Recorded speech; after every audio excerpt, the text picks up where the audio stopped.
udah bagi materi presentasinya belum? Lah, aku kira langsung. Hah? Emangnya harus direncanain? Aku lupa lagi materiku.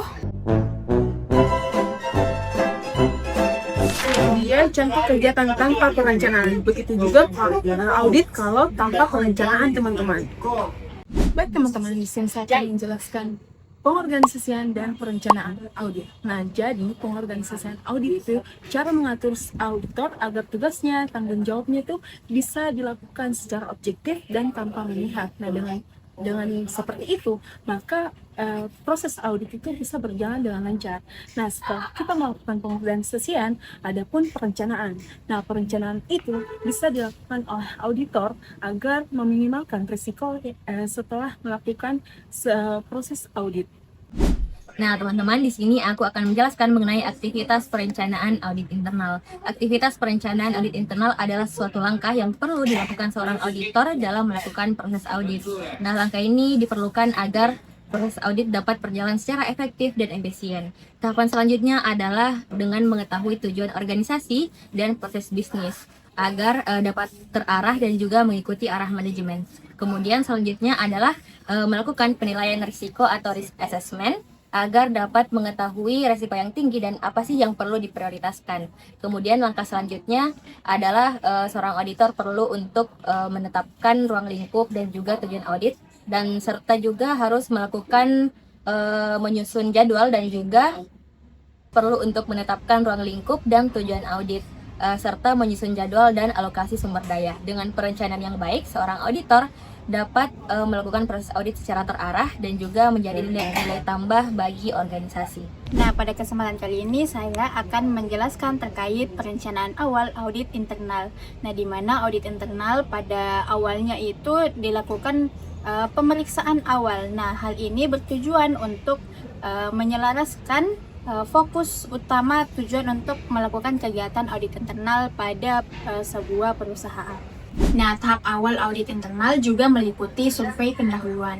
Nah, yaitu kegiatan pengumpulan informasi awal melalui proses pemeriksaan dokumen, wawancara, serta observasi. Nah, survei pendahuluan ini bertujuan untuk memperoleh gambaran awal atas kondisi objek audit. Nah, berdasarkan hasil survei pendahuluan, auditor kemudian melakukan identifikasi dan penilaian risiko.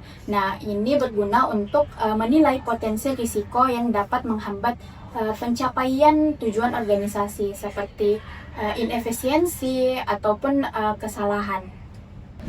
Nah, sebagai tahap akhir dari proses awal audit internal, auditor itu menyusun program audit, yang memuat prosedur audit, teknik pemeriksaan, serta lokasi, waktu, dan sumber daya yang diperlukan. Nah, hal ini disusun berdasarkan hasil penilaian risiko dan berfungsi sebagai pedoman pelaksanaan audit. Selanjutnya mengenai pengembangan dan persiapan program audit.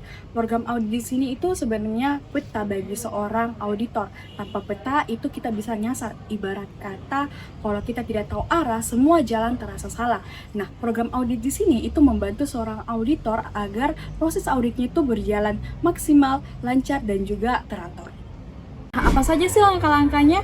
Yang pertama, itu auditor harus mengenali organisasinya, mulai dari strukturnya, aturannya, sampai proses kegiatannya.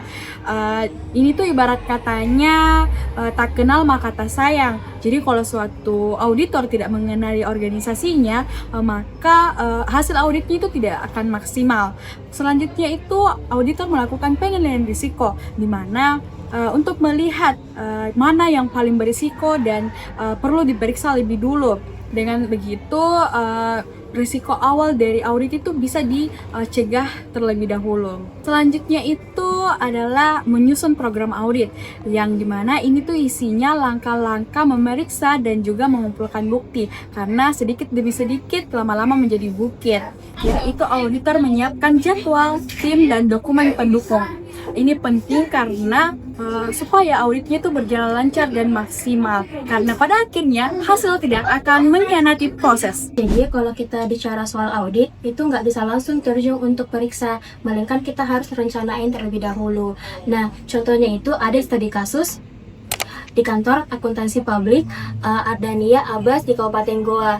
Nah, pada saat di sana itu memang sudah kelihatan bahwa sebelum melakukan audit timnya itu telah dibentuk dulu. Kemudian tugas para anggotanya juga dibagi dan independensi auditor itu dijaga.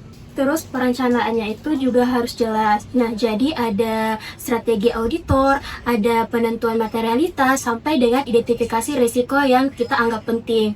Nah, hal itu dapat membantu auditor untuk tahu bagian mana yang harus lebih difokuskan. Waktu proses audit berjalan, auditor itu tinggal mengikuti rencananya dengan mengumpulkan bukti, kemudian mengevaluasi pengendalian internalnya, serta menyampaikan temuan kepada manajemen. Jadi bisa disimpulkan bahwa perencanaan yang baik itu dapat berpengaruh dalam kualitas audit.